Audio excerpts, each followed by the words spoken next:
Yeah, no, it helps with this audio quality. Hmm? So that is one of the things is I'm going to try to, like, when you're answering and stuff, not and stuff, because if people are listening to it audibly. Oh, true. I'm only going to answer though. So like, Michael, what's the square root of pi? 3, 2, 1. Hey everyone, we're live with our newest episode of The Conversation. I am your host, Alicia Krause, and our very own Michael Knowles will be taking live questions for an entire hour. Don't forget, and please remember that our conversation is live for everyone to watch. We're equal opportunity watchers around here, but you can only be a part of it if you are a subscriber to the Daily Wire. Subscribe to dailywire.com right now and join us. Be sure to tune in for the next month's episode on Tuesday, June 19th at 5:30 p.m. Eastern, 2:30 p.m. Pacific for, drumroll, our editor-in-chief and co-founder, the very great Ben Shapiro. The big boss himself. The big boss himself.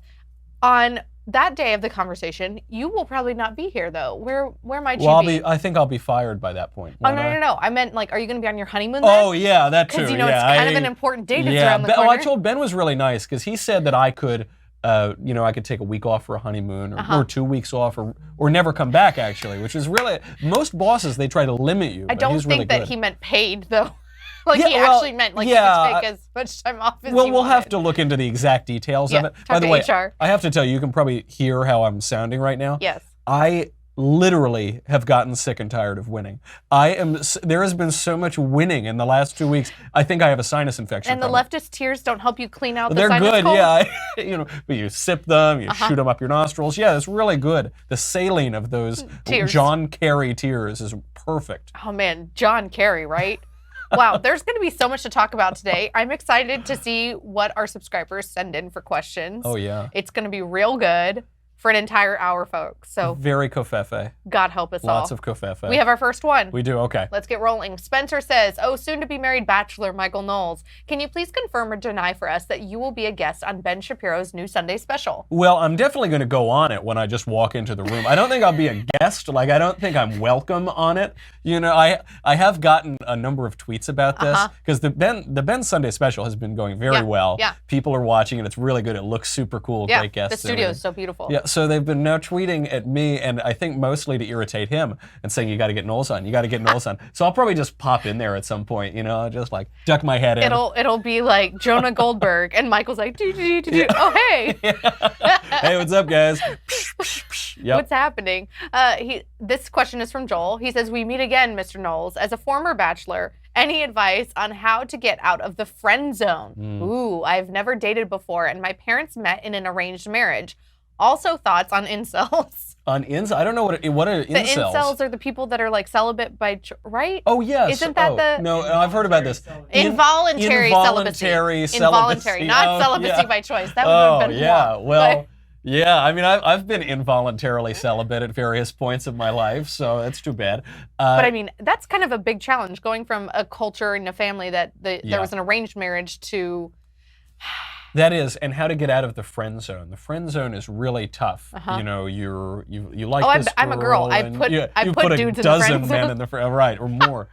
The way that you do it, always the answer about this is confidence. Now, it's very easy to say that because people say, be confident. You say, I'm not confident, that's why I'm talking to you. If I were confident, I wouldn't need to ask you this question. So you have to be confident. But as with all things, you have to be interested in the girl. Genuinely interested. Okay. Not just interested, even the phrase incel or involuntary celibacy, that puts all of the focus on your own dilemma, so to speak. So what you really have to do is say, I like this girl. Why do you like this girl? Because she's this, she has this, I like this about her, right? Well, what am I going to do about it? I'm going to go ask her out. Well, but what if she says no? Well, okay, Can then I you offer find some another girl. advice? Maybe when you ask her out, tell her all the things you like about her. Yeah, well, okay. This gets to a couple competing theories. Not to mansplain this to you, but please, I will say, please do. When guys are a little too nice, women don't always love it. No. I'm not saying to be like a sissy man, but I'm saying be honest. Yes, be upfront, be honest, and be manly and direct, because sissy men are not manly and direct. And women like to be pursued, and they want a man to be direct. That's right. That is such an important point. Harvey Mansfield wrote a good book. His name is Mansfield, and it's on manliness and on how manliness has been lost. So what what you want to do to be manly is be honest, be direct, be forthright. Don't be afraid, and don't try to be one of these slick guy pickup artist types either. Those are two sides of the same coin. Yeah. You want to be a gentleman, you want to know what you want, be assertive, but not some knuckle dragger or something. Be a man, be an old school man.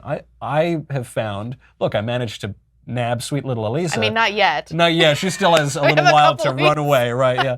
But have an Elisa-shaped hole in the wall. But I think women are starved for that because we live in a society of soy boys today, and all of these men who are like, "Hey, you up? Hey, you want to Netflix and chill?" Or they're like, I've heard from single girlfriends, they'll like your Instagram post, but then when they see you in person, they won't talk to you. What is that? Well, I just poke on Facebook. That's how I got sweet little Elisa. So you don't want to be one of those little guys like that. You know, do you want? You just be direct. I think women are starved Don't ever for make that noise again. You know, listen. You know, New York. I've been around very liberal places in my life. That's all you ever hear. You know, so just be direct. And to quote Don Corleone speaking to Johnny Fontaine when he says, "I don't know what to do, Godfather," he goes, "You can act like a man. What's the matter with you?" That's the answer. Well, and then once you like it and you put a ring on it, you should get Boll and Branch. Boll and Branch. You have got to get Boll and Branch. Boll and Branch sheets are the greatest sheets I've ever used. Look, people aren't always going to agree on everything. What we can agree is that we could all use more sleep. I only got 18 hours last night. I didn't even get my requisite 22 hours of sleep. Yeah.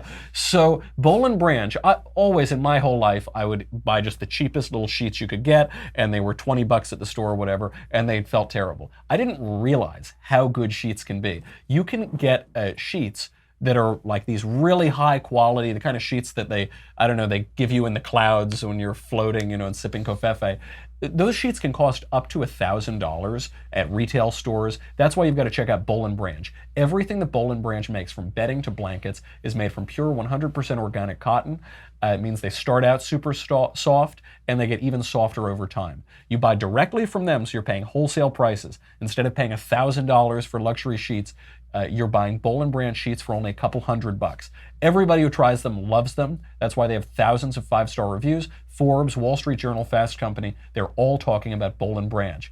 Even 3 U.S. presidents sleep on Boll and Branch sheets. 3 U.S. presidents and 1 author of a blank book. Shipping is free. You can try them for 30 nights. If you don't love them, send them back for a refund. I know you. You're probably out there lying in the gutter saying, if only I had any sheets to use. So you get them for 30 nights free. Try them out. There's no reason not to. To get started right now, my listeners get $50 off your first set of sheets. Go to bollandbranch.com, promo code Michael, Michael, bollandbranch.com today for $50 off your first set of sheets. BOLL and branch.com, promo code Michael. How many times I got to say this? bollandbranch.com, promo code Michael. They're really good. You will not regret it. It is so nice. I look forward to sleeping now even more than I used to, which was a lot. That 18 hours a day, I just want to smack you across the face. It's needed. Look, this doesn't just happen, folks. All right, this doesn't just. You got to get a lot of beauty sleep. Well, when you're up all night with a teething 9-month-old, this happens after Jess spends an hour and a half on you in hair and makeup. Yago has a question. All right, Yago. All right, this is your future, by the way. This is children, marriage. Aren't you so I excited? don't know. I might have some running around out there right now, for all I know. I don't. Oh God. Do It's you a guys wise cover man that knows in his pre-can? father. Yago says, hey, Michael, who do you think will outlast the other? Do you think Trump will make it to 8 years, or will the media and the left succeed in pushing him out? Well, it seems like they really want to impeach the guy. They've been trying to Nancy impeach. Pelosi joked about that yesterday. Yeah, they all really want to impeach the guy. I think he's going to stick it out. I think the one thing you can never say with Trump is never, which is ironic because there was a whole movement called Never Trump. The guy seems to outfox his opponents at every step of the way. The other reason why I think he'll outlast them is that the American people like him. He's very popular right now. His approval rating has consistently been on par with Obama's at this point in his presidency, or higher. We know that approval of his presidency, especially among millennials, especially among racial minorities, has surged in just the last 5 months. We know just among black men it doubled overnight, and actually even more than doubled because the mixed feelings percentage also rose significantly. So I think he's doing very well on that front. Obviously, the facts of his presidency are all looking good. The economy's doing well. We're seeing good diplomacy, freed hostages, on and on and on. This also shows that successful presidencies shape public opinion. So look, the left and the Democrats and the resistance and all the screaming people and the pink hats who are saying no, all of those people still want to impeach him. I say let them try, because if they succeed, if they manage to impeach him, you could probably see what happened to Nixon in 1974. Nixon was elected in 1972 with 49 states. 49 states, he lost one state, in just a few electoral votes that he lost. They finally booted him out of office like they wanted to. What happened? The next big election, we got Ronald Reagan. We got 28 years of basically conservative governance. So the mainstream media, the Democratic Party, bureaucrats, all they want, they can try to overturn a presidential election. The people still have a say, and I think that they will make their voice heard. Okay, it'll be interesting, especially with the midterms coming up. The data from the midterms are incredible because historically he should lose the House, if not the House and the Senate. Most sitting presidents do lose midterm elections. That's just the historical record. And yet the numbers that we're seeing, a lot of people now are saying, hold off on this blue wave. A lot of Democratic strategists are saying, this blue wave might not be as nice as we thought. Some people are saying we could pick up seats in the Senate. If we manage not to lose the House, which we should lose the House, historically speaking, if we manage not to, that would be a massive mandate to govern. It would be unexpected, except by all the people who expected it. Like you. Like me. All right. Hide the grin for a little bit. Jacob says, I have read before that Muhammad is a descendant of Ishmael. If true, is Islam what the Bible speaks of in Genesis 16:12? Quote, he will be a wild donkey of a man, his hand will be against everyone, and everyone's hand will be against him, and he will live to the east of all of his brothers. Well, the trouble with prophecy is that you can read a lot of things into it. Certainly, Islam does trace its lineage to Ishmael, so you see historical parallels there. But when you're looking at the Quran for historical accuracy, I think you're probably not doing very well. There are probably better places for the historical record, because it says very clearly in the Quran, they crucified him not with regard to Jesus. They say that they didn't crucify Jesus, that it looked like they were crucifying him. There's a lot of commentary on this. They say he was taken off at the last minute, or someone was substituted in for him. But the denial of the cross of Christ is a central historical fact of Islam. And St. Paul writes, there are many walking now, and I tell you even weeping, who deny the cross of Christ. And they deny it because the cross conquers death. Christ on the cross conquers death. This is the central theological fact of our civilization, and it's one that everybody has to grapple with. So the traditional Christian view of Islam is that it's a heresy, a Christian heresy. We know that Muhammad developed his religion when he was with a heretical Christian monk in Syria on a merchant trip with his uncle. That change could be read through the Bible very easily. And the Bible, as the beginning of wisdom, would tell us a lot about this. But looking at Islam, looking at those strange historical claims such as the claim from Ishmael, claims such as the cross of Christ, I think tell you a lot about the religion itself and how it relates to the modern era, how civilization has grown up alongside it. All right, let's keep moving. Nicholas says, Michael, does Jesus ask that a Christian forgives only people that have asked forgiveness as God does, or to forgive regardless of them being repentant? Well, you forgive people. You should forgive. You say in the Lord's Prayer, our Father who art in heaven, hallowed be thy name. Thy kingdom come, thy will be done on earth as it is in heaven. Give us this day our daily bread, and forgive us our trespasses as we forgive the Michael trespasses Knowles of for others. trespassing against Yes, as we forgive Michael, yeah. So you're asking for forgiveness from God the Father only in so much as you are forgiving other people. Now, this is not to say, however, that there's no role for human freedom here. We were just talking about Christian heresies. So one thing I notice about heresy is that it always cannot stand, it cannot tolerate theological mystery, divine mystery. So God is fully just and he's fully merciful. How do we make sense of this? Those things seem to be at odds, but what is impossible for man is not impossible for God. Some heresies want to say it's all justice, no mercy. Some want to say it's all mercy, no justice. Some versions of Christianity say that there is only God's grace, and humans' liberty has nothing to do with it. Free will has nothing to do with it. Another heresy, called the Pelagian heresy, says that it's only free will that matters and God's grace is not the central fact. But of course, the reality is that it's both. So should you forgive? Yes, you should forgive. But This is not to say that your free will doesn't play a part. God comes down the mountain, but then you have the liberty to turn toward God or to turn away from God. If not, the faith would be for naught. You see it most specifically with the Virgin Mary. The angel Gabriel comes down and says, "Hail Mary, full of grace, the Lord is with you. You're going to conceive a child," and so on and so forth. And she says, "I am the servant of the Lord, his will be done." And all of heaven is waiting, and she assents to it. That freedom is so essential. And as we were talking about the way that religion affects culture and affects civilization, that centrality of human liberty tells us a lot about our civilization. I think we know that we live in a free society, and that's why. My evangelical mind went to when I was a child, and I asked my mom the gist of that same question, and she used the 70 times 7 thing. And then, like, every kid has done the 70 times 7 when they have to think of how they have to forgive their sister for pulling their hair or something. But I think that was an eloquent way of putting it. Good and compete against Hollywood.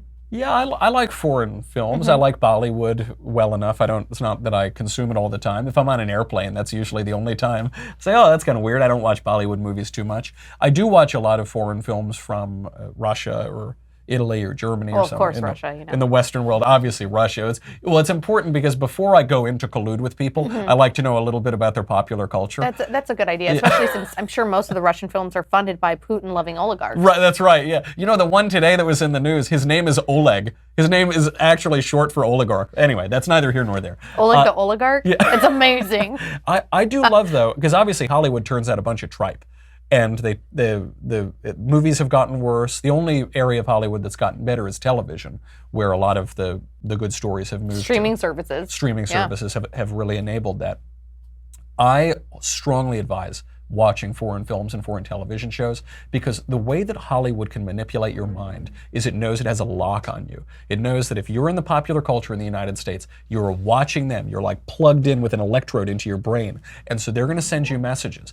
And when you read literature from around the world, you read or you watch films from around the world or television or radio, it opens up your mind and it shifts your consciousness. And you say, to quote Kanye West, it shifts the consciousness.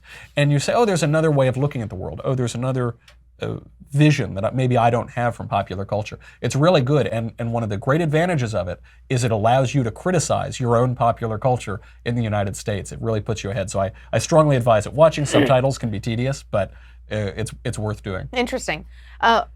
So we have a very fancy watch that you're wearing. Are you going to wear that on your wedding day? I certainly should. I can wear it with both black and brown. I kid you not, I get compliments on this watch all the time. It's a really nice watch. It is a super cool watch. Especially the band is really nice. So this watch, this is the Revolver series. By the way, if you're looking to get me a wedding present, they just came out with the Bronze Age collection, and they have the Bronze Age Revolver. If you sent me one, I would wear it. I'm saying I would wear it. That's okay. I love their product. Okay. Movement is so good. Movement has come very far from being crowd-funded kids working out of a living room. In the past year, they've not only introduced a ton of new watch collections for both men and women, they've also expanded to sunglasses, which I wear, and fashion-forward bracelets for her, which I wear when, she goes to sleep at night and I just want to see how I look. Maybe I look good. Movement watches start at just $95. At a department store, you would pay $300, $400, $500 to get a watch of this quality, seriously. Movement figured out that by selling online, they would be able to cut out that middleman and the retail markup. They would provide the best possible price. So you get classic design, a minimalist style, very high quality construction. Today, don't say I never did nothing for you. I'm giving you a wedding present, even though it's my wedding. Get 15% off today with free shipping and free returns. Go to mvmt.com/covfefe, COVFEFE. See why Movement keeps growing. Check out their expanding collection. Movement.com, mvmt.com/covfefe, COVFEFE. Join the movement. I feel like COVFEFE is very hooked on phonics. Works for me. That's all I can think of when you spell that out. Megan says, hi, Michael. Who do you support for California governor? I don't know. Sweet Meteor of Death. Is that an option? I mean, that was the option for president in 2016. That was, yeah. Actually, it turned out pretty well. I'm glad Sweet Meteor didn't win in 2016. Maybe we'll get a chance. So I'm the nerd that reads through all of the candidates and their statements. I did it last night. Hilarious. Who'd you vote for? I haven't voted yet. Okay. I am the weird person that a lot of my friends do absentee, but I like to go to the polling place. What? And I like to bring my daughters, and I like to, yeah, I'm weird. Do you? I wouldn't ever allow anybody near the Why? You You get gotta the check things craziest out. Make people. sure they're, it's sticking to the rules. It is in 2016. Because I have been given a Democratic ballot before, like on primary day, I was like, "Excuse me." In 2016, I went in there. I had my Republican Party emblem shorts on. I was walk down the street. Of course you did. I had voted in the primary, and they couldn't find my registration for the general election. This happened to several Republican friends of mine in California. Not surprising. So we have one candidate that I guess is sort of running a campaign, Travis Allen. Mm-hmm. He's mounting something of a campaign. Is it going to end up being like Gavin Newsom, though? Yeah. It's going to be Gavin Newsom. It's going to be Gavin Newsom. Have you seen his ads? Just horrific. I mean, it's really sad because the most conservative figure in California politics practically is Governor Moonbeam, just because he's old. So Governor Moonbeam was actually vetoed some of the gunpocalypse legislation. It's really a terrible. I don't know, but he's on him on the environment and stuff. Oh yeah, and he's business stuff. He's a hippy dippy space alien. Yeah. It's really sad though because we're in a bad place right now politically, and we're going into a worse place politically. So I strongly endorse Sweet Meteor of Death for the California political races. I have to say, I think that more so than governor, the local races are where we potentially stand a chance. So pay attention to those. That's your mom advice of the day. Christian says, will you place another bet against Ben for the midterm elections? And if so, will you write another blank book with it? So for those who don't know, I have it somewhere in the studio here. I won $400 from Mr. Check. Shapiro. Check's right there. Yep. I won $400 from Mr. Shapiro for the 2016 election. I bet on Trump. He bet against Trump. Mm-hmm. Now, part of the reason I won so much money is that Ben gave me odds. So he gave me 4-to-1 odds on this bet.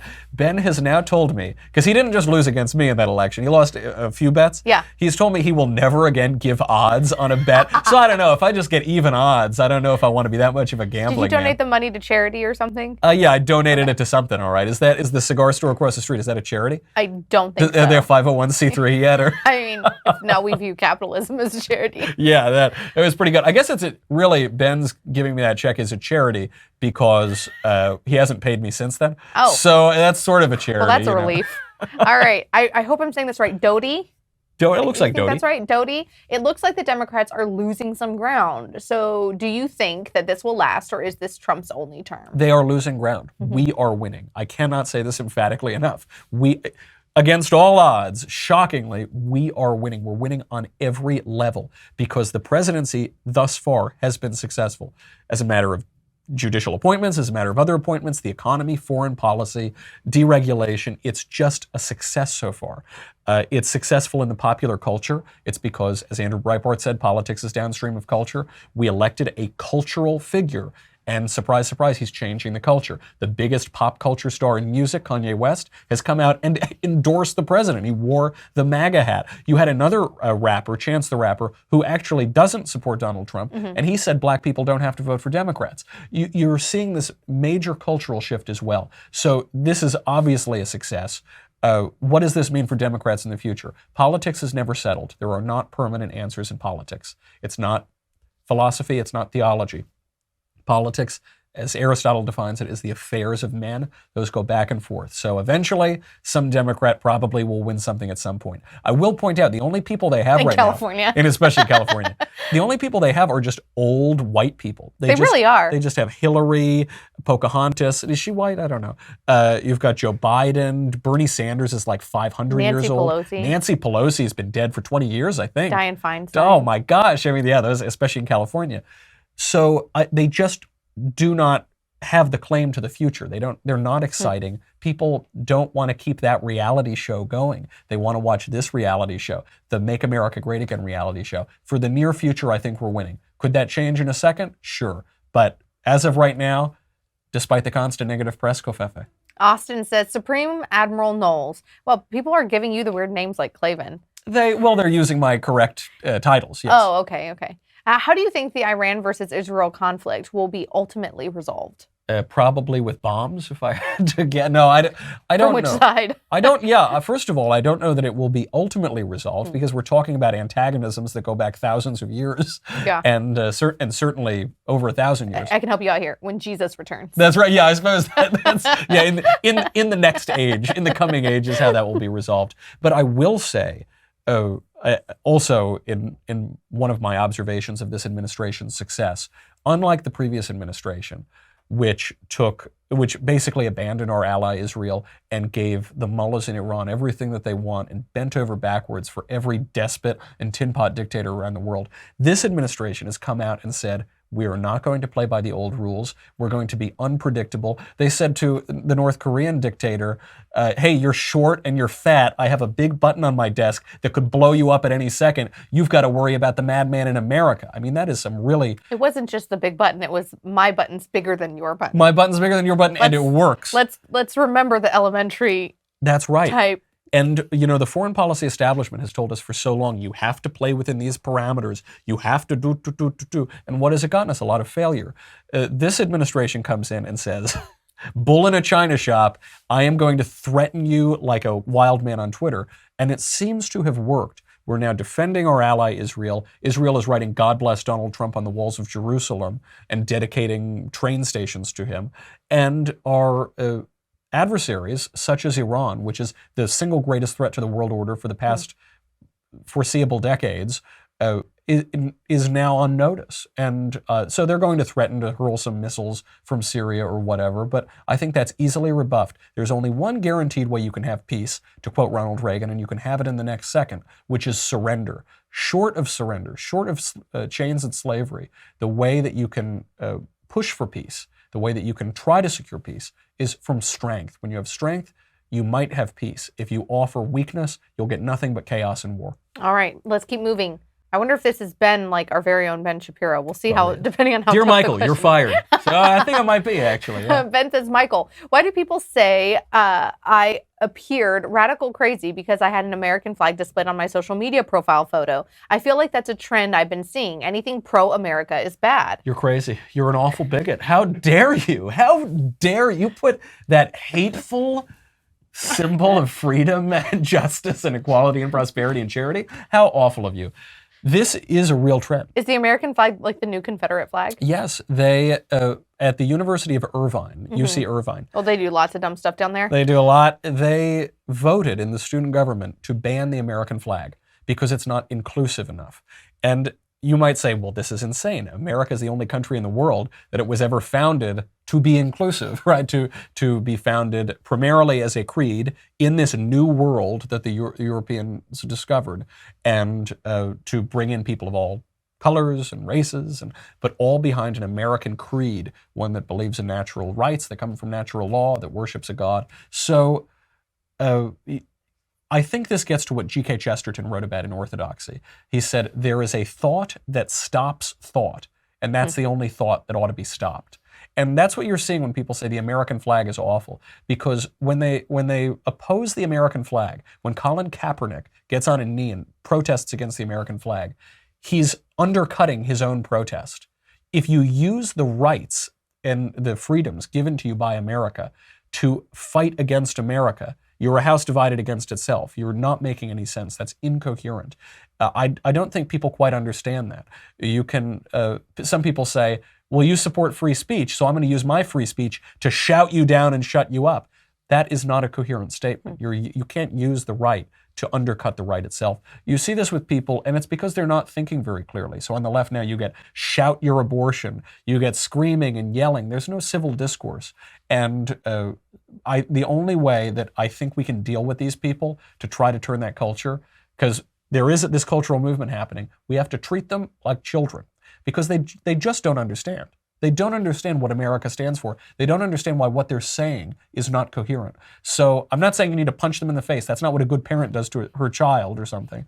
You treat them like a child. You have patience. You want them to grow up. You want them to be mature, these little lefties, and maybe they'll come to realize that to protest against the American flag is a senseless and ridiculous act. All right, Tony says, what do you think the chances are that the Republicans keep control of the House this November? I am loath to make a prediction on this, not because I'm afraid of being wrong in politics. I've made plenty of wrong predictions in politics. It's because secretly I think that the chances are significant. I don't know if it's likely, but I think there is a significant chance Republicans keep the House. But I don't want to say that because I want people to be afraid that we will lose the House, so they go out and vote. Yep. Republicans, Well, statistically, Republicans do turn up in good numbers in midterm elections. That is It's general true. elections where Democrats have higher, That's absolutely right. Republicans are we're the better nerds that have citizens. worked on campaigns before, That so is we true, know all yeah. these random stats about P1 voters. But you do, I mean, it is true. Republicans are more civically engaged. And so if I were a gambling man, I mean, you'll have to check Ben's bank account in November, but I think there's a very good likelihood that we hold the House. But not only should Republicans not be confident about this, they should be terrified, because this could all end tomorrow. All of this great Covfefe MAGA stuff could end tomorrow, and it's historically likely to end.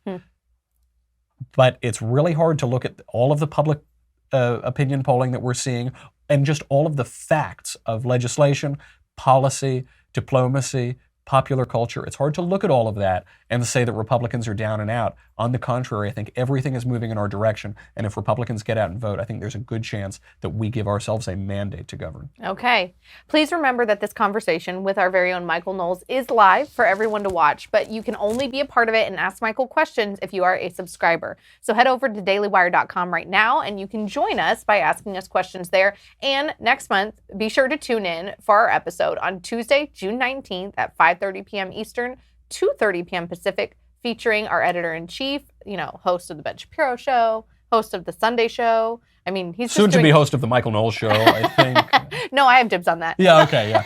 Ben Shapiro and I will be sitting down for Ben's episode of The Conversation. So let's keep moving on. We are about halfway there, and we want to get through as many questions as possible. All right. Brady says, hey, Michael, whenever the left is told that the Democratic Party is the party of slavery, they just claim that the party's switched. John Legend did this on Twitter, when he and Kanye were going back and forth, right? What actually happened? Oh, no, I think you remember what happened, because this is what the Democrats told me happened.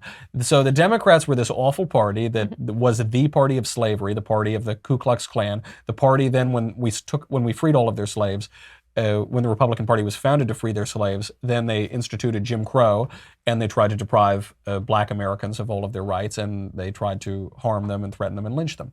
But then, here's what happened, according to this theory. One day, they just switched, just cuz. Just cuz. They all met up. Out of the goodness of their hearts. They came, they said, we're going to have lunch. The Democrats and the Republicans had lunch. They're like, okay, so from now on, you're going to be us and we're going to be you, okay? They said, oh, that sounds reasonable. Okay, cheers, and that's what happened. That's what the Democrats want you to believe happened. And it is the stupidest idea I've ever heard in American politics. But people believe this. Now, why do they get away with it? In part, it's because certain geographic areas have switched political allegiances.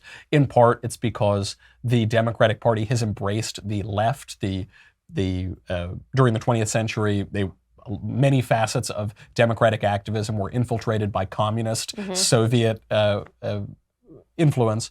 And so you had the New Left, you had Students for Democratic Society, you had the Weather Underground. You had a lot of this moving in and infiltrating the Democratic Party.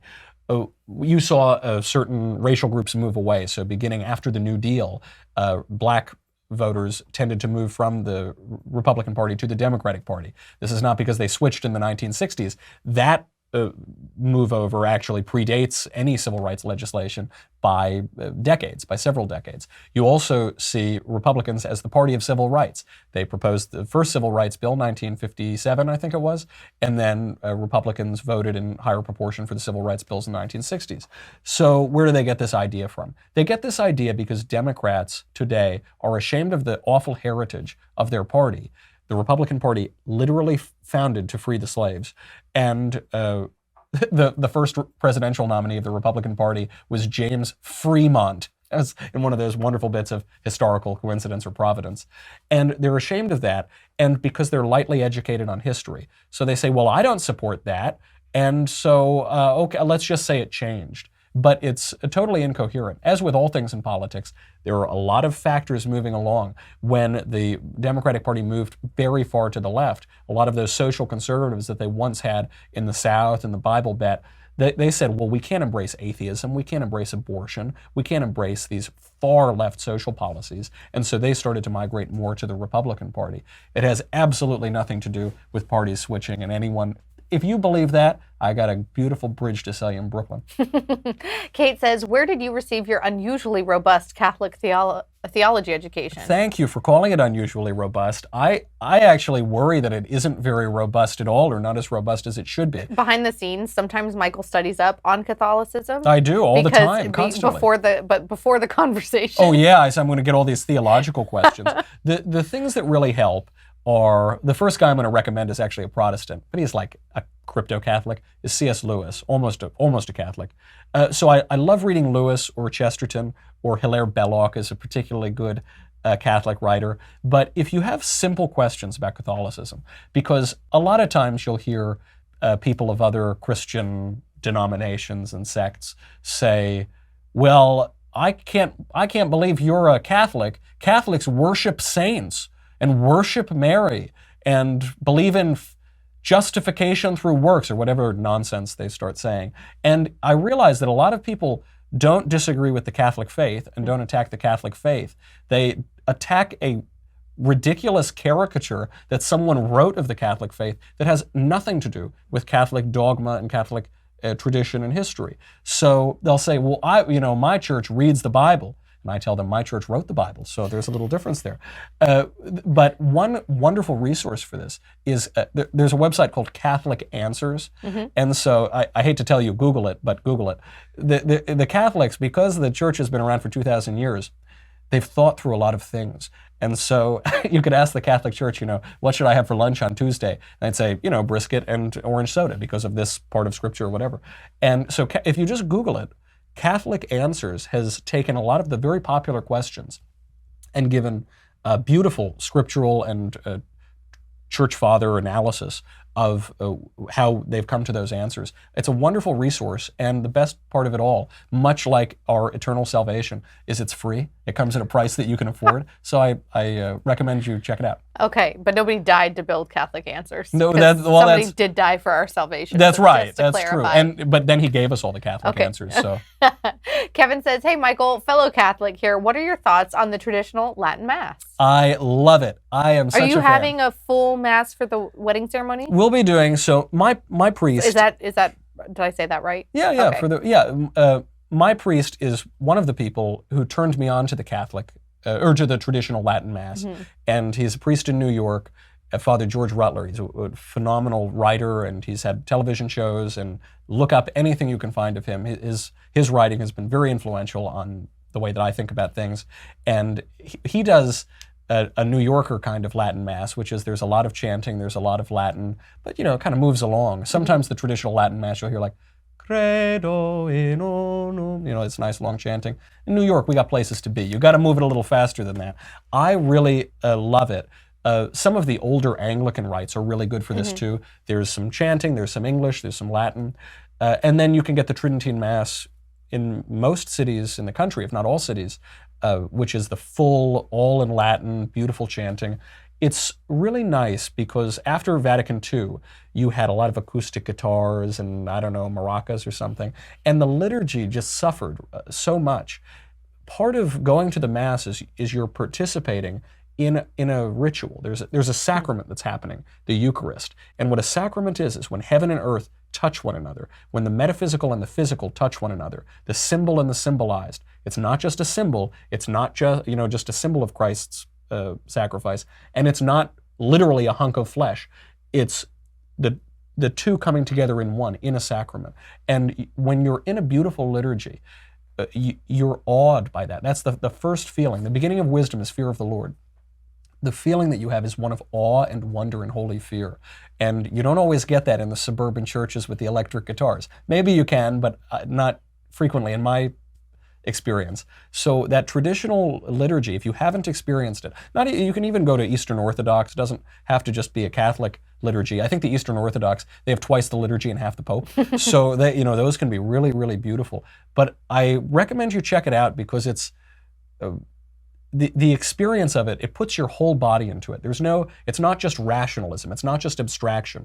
It really we're a unified body and soul, and I think you see the unity of that in that traditional liturgy. And I hope it spreads more. It's on the rise in the United States, and I hope it just keeps going because That draws people into the pews. Okay. Christian says, how will we ever resolve the problems in the Middle East? Bombs. A lot of bombs would be a good way Or to do Jesus it. coming Big. back. And the coming age. Yeah. Well, right. I mean, the real answer, you give a real answer, which is that the problems in the Middle East will not be resolved until the end of the age and the second coming. Probably that's true. One, because politics is the affairs of men and those things don't change. Two, because the problems in the Middle East have been going on since Cain and Abel, since, the second generation of people. And because there is, on the one hand, we cannot just uproot and transplant American ideals and install them perfectly in other places. Doesn't mean that we can't try to use our influence and use our ideas to bring people up to speed, but the conservative disposition is one that says you can't just abstract everything and make everything universal like the Enlightenment tried to do. That doesn't quite work. People have traditions and rituals and family relationship and long antagonisms between clans and different kins and tribes and things like that. And you're never going to utterly eradicate that. So I would say if you're sitting around and you're waiting for the Middle East conflict to be resolved, don't hold your breath. If you're speaking specifically though of Israel and Palestine, Palestine, that's the country to the east of Wakanda and to the west of Narnia, the country of Palestine. If you're talking about that specifically, then this administration has done a wonderful job, because in the old days, I got you on that one. That was actually kind of funny. Sorry, continue. In the old days, in the Clinton administration, the Obama administration, they would treat these terrorists, these Palestinian terrorists, on the same level as they would treat the duly elected leaders of Israel. That's absurd. There is no country called Palestine. The Palestinian people elected Hamas to be their governing body in 2006. Those people don't get a country. And if we go along with this fantasy and this fiction that there is a country of Palestine and that somehow Israel is occupying their territory, you certainly won't have peace. You'll get more chaos, more war, more death. We need to be very clear. Clarity helps bring about peace. There is a country called Israel. They have a right to their territory. The capital of Israel is Jerusalem. Our embassy is now in Jerusalem. And people that elect Hamas to be their government, they don't get to have a country. Okay. Devin says, Big Mike. I mean, not the word I would use to describe you, but okay. Big Mike. Who's your my personality. Who's your covfefe dealer? And can you hook me up? I'm in dire need of a fix. All right. I got a big confession to make. This is why I'm a little sick right now. I deal. So reach me on Twitter. I'll talk to you. I deal covfefe. I dish it out all day long, but I taste my own product. Oh. And that's gotten me into some trouble these last couple weeks because I just can't resist. I got all that covfefe. I'm trying to dish it out to people here on Twitter, on the show. Is it recreationally legal here in California, or no, it's banned recreationally, medically. You cannot have covfefe in California. But the last couple of days I've been like Tony Montana. I've just been sitting there and I say, oh, and I dip my face in the covfefe and I blow up a big bunch of covfefe up my nose. It's a hell of a drug. So the long story short is DM me. I'll hook you up. Moving on. Joshua, Sir Michael of Covfefe. Who has the best President Trump impersonation at the Daily Wire? Do I venture it now? This is very hard. Because I love Ben like a brother, but his impersonations are real bad. Well, some are better than others. He does. I think he gets the Obama inflection very well. Chris Matthews is good. That's my favorite one. His Keith Olbermann is good. Yeah. He can actually do Pierce Morgan too pretty well. Well, you figure if you just destroy a man on national television and ruin his career, maybe you know something about him. Yeah. You could do the impression. I will say Ben's impression of Trump is much better than Alec Baldwin's terrible impression of Trump. The thing there are different kinds of Trump because you get the Trump prompter Trump. Yeah, and you also some are high, some are low. You get like. Okay, frankly, and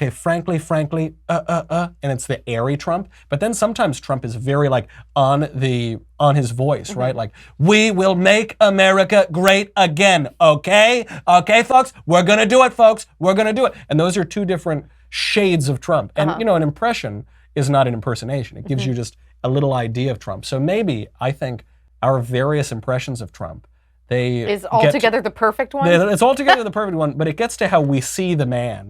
They get to different... I can see that. I can see that.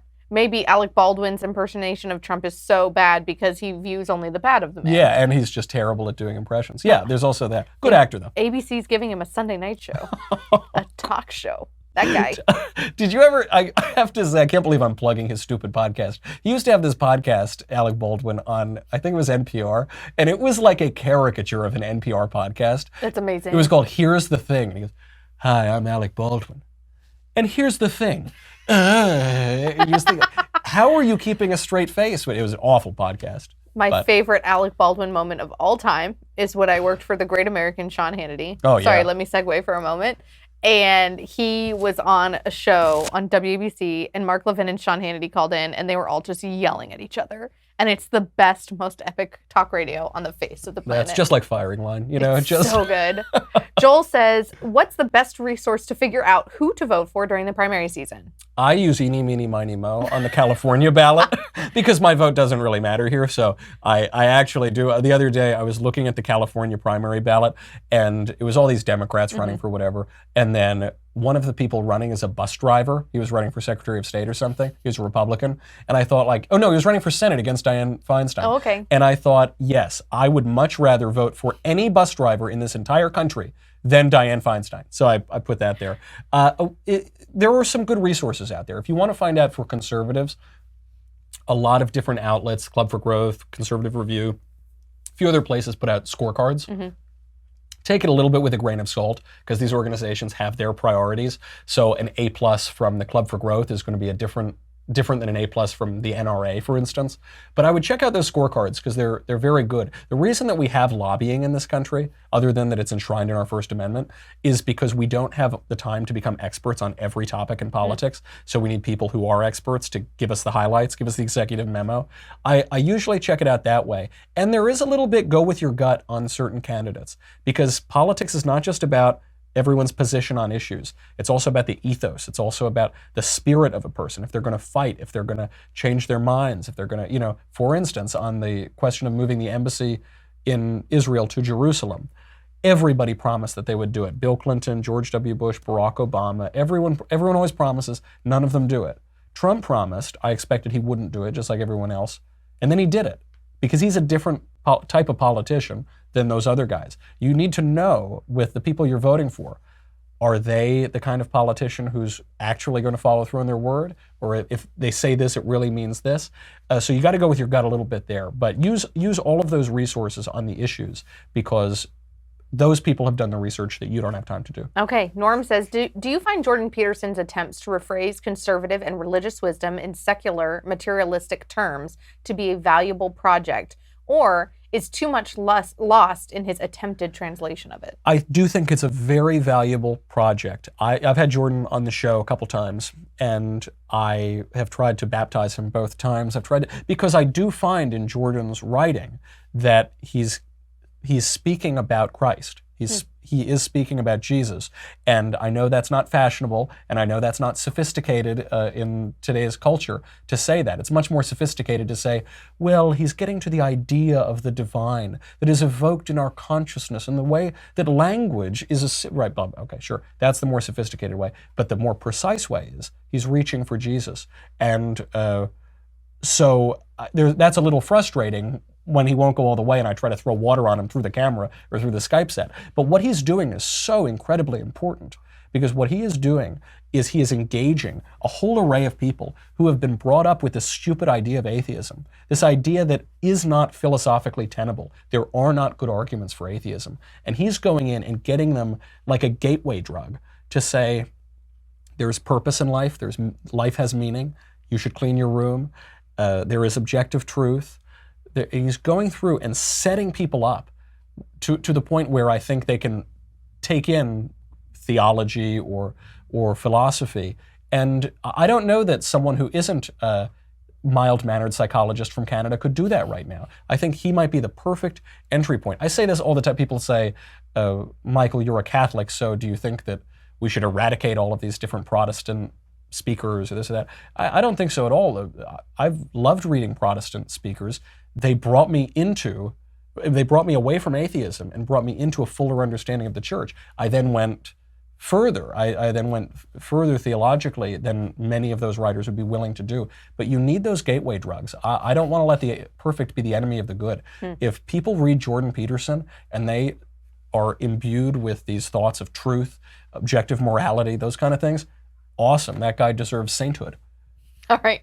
We only have a few minutes left, so let's keep rolling through as many questions as possible. Tommy says, hey, Michael, are we going to see a return to the panel of deplorables on your show? I liked watching an actual panel of sane people not yelling over each other. Well, it's very hard because, as you know, I'm getting married, so bringing on a bunch of cute ladies, present company included, every day on my show, that can create some tensions at home. No, I'd love to bring the panel back. We've had... You could just start booking some dudes, too. What?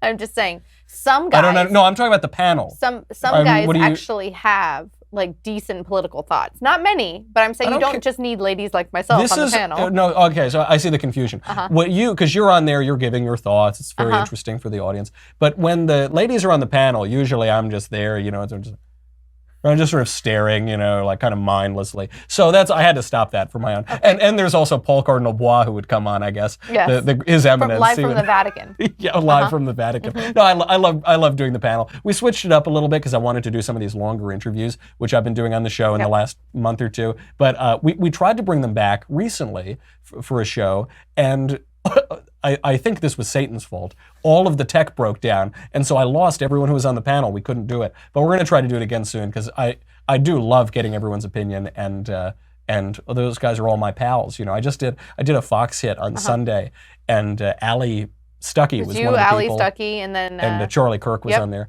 and I thought, oh, Ali.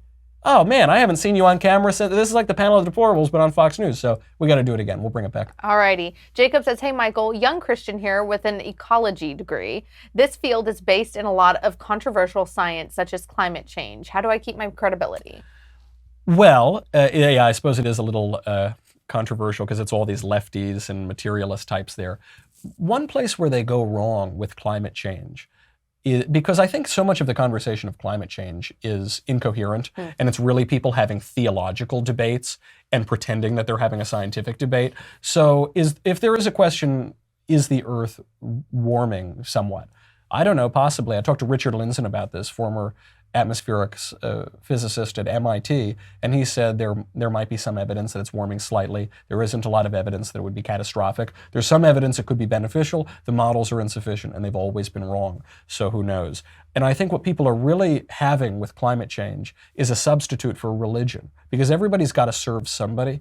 So when you don't have true religion... Said that. Bob Dylan, the great prophet of the previous age, when you don't have true religion, you have to worship other things. You get superstitious. So climate change gives you all of this, right? It gives you sin in the form of pollution. You can even buy indulgences in the form of carbon tax credits. So it has all, you worship the sun god, basically. You worship the earth and the creation, which is why it's an unsatisfying religion, because you're worshiping the creation instead of the creator. But there are plenty of places for good Christians in studying the heavens and how the heavens go and our own earth. St. Francis of Assisi wrote a beautiful piece to Sister Earth, not Mother Earth, Sister Earth. And I think Pope Francis used a quote of that in an apostolic exhortation. So many of the great physical advances in science have been made, many of them by Catholic priests and by Christians broadly. So I think that's good. You have to make sure you don't fall for the trap of worshiping the creature rather than the creator. And you have to make sure when people are having these debates that you're really debating science, and you're not seeing emails circulating around East Anglia University saying, we have to hide the decline because our faith hinges on it practically. No, you go where the data tell you that the science is going, and if you worship something else, I think you'll be able to keep a level head about that, even as your atheist colleagues cannot keep a level head. Okay. Norm says, are you and Andrew Klavan ever going to have a conversation on your different views of beauty, subjective versus objective? I suspect this may play a major part in your different views on marriage. Could be. I don't know. I think that sometimes when you give these 3-second answers, then sometimes minor differences or nuances seem to be opposing bigger views. Than they are, yeah. Bigger than they are. So I will say in C.S. Lewis said, I think in The Weight of Glory, I always confuse all the Lewis books. Somewhere C.S. Lewis said, he was writing about, maybe it was Abolition of Man, one of those two, said that the tree is beautiful. And it's not your feeling of the tree that is beautiful. Your feeling could be beautiful, or your feeling could be whatever, but the tree itself is beautiful, and because the tree is beautiful, you perceive that it is beautiful, and that's objectivity. And I think somewhere Drew may have said that it is your observing the tree that makes it beautiful. And of course, what he's saying there is that it is our consciousness that is able to process the beauty of the tree. But I don't think that's the same thing as saying, it's just my feelings, man. I don't know if it's quite that. So I don't know that Drew makes any decision based on, that's just my feeling. Yeah, definitely not since he was at Berkeley, not since his hippie days. So I don't really think it's quite that. And also, when it comes to marriage, I think Drew is making certain Aristotelian arguments, and Christianity is infused with Aristotle. Aristotle comes up through St. Thomas Aquinas, and so that might have some nuance there as well. But I think it would be very unfair to the supreme lord of the multiverse to say that he is some relativist who says, don't yuck my yum. I think my feels are all beautiful, man. I don't think it's quite that. I think that distinction is overstated. All right. Keegan says, what's a simple way to explain the conflict in Israel? Me and my friend are having a small argument over this. Oh, well, you should read the Bible and read the Quran, and I think you'll get it. If you just take the time. Dennis Prager has a good video on that too over at PragerU. The Israel, yeah. The real conflict is that people don't want the Jews to have a homeland. They don't want the Jews to have Israel. That's the central part of it. And ever since the establishment of the State of Israel, people have been trying to invade and conquer it and deny and chisel away the land from Israel. And so the question you have to ask yourself is, does the State of Israel have the right to its own country in its historical homeland? And all of the questions that have to do with that will come out from there. Someone pointed out, they said, Palestinians are the philological descendants of the Philistines. That's the word comes from Philistine to Palestinian. But it is, and so the Philistines had their homeland and the Jews shouldn't take it. But it is worth pointing out the Philistines are invaders. So I'd reread parts of history and scripture. That's the central question. Do the Jews have the right to their homeland in their historical homeland? I think so. I would much rather have the only functioning ally of the United States, functioning democracy in the Middle East, in Israel, the Jewish state, rather than another failed country, as has happened with so many of the neighbors of Israel. All right, back to cultural question real quick. Raymond says, speaking on movies and TV, why do we hire all these foreigners to play Americans with American accents when we have tons of undiscovered talent? I hope you're talking about little old me, because these days the only acting work that I get is in Another Kingdom and Ted Cruz commercials. Those are my main venues as an actor these days. I think part of this is because a lot of modern acting training in America is hucksterism. And there are still a few good teachers. I could recommend them to you, but really only a few that I could recommend. And I think most of them are in New York. The trouble with acting in the post-Brando world, especially with kids today, is that Marlon Brando was innovative, as were all of the teachers of the group theater, and Stella Adler and Sanford Meisner and this is not my world. Strasberg as well. And there was this triumph of naturalism in acting. So you had Marlon Brando would start to mumble a little bit or start to chew his words, and it wasn't that perfect diction of, say, Laurence Olivier or something. And this all comes from Freud, basically, from Stanislavski, from Freud, from Duza's blush. The actress Eleonora Duza blushed on stage because her subconscious was working so much in the character. She was so embodying the character that an unconscious response of a blush was able to come out.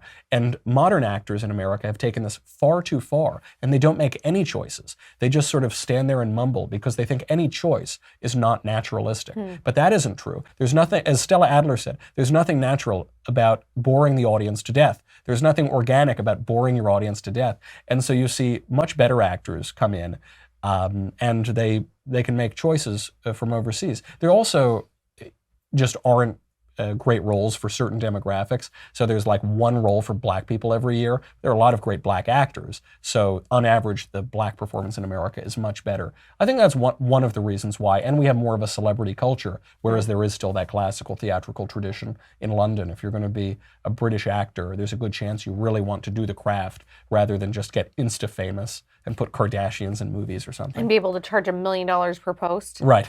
Yeah.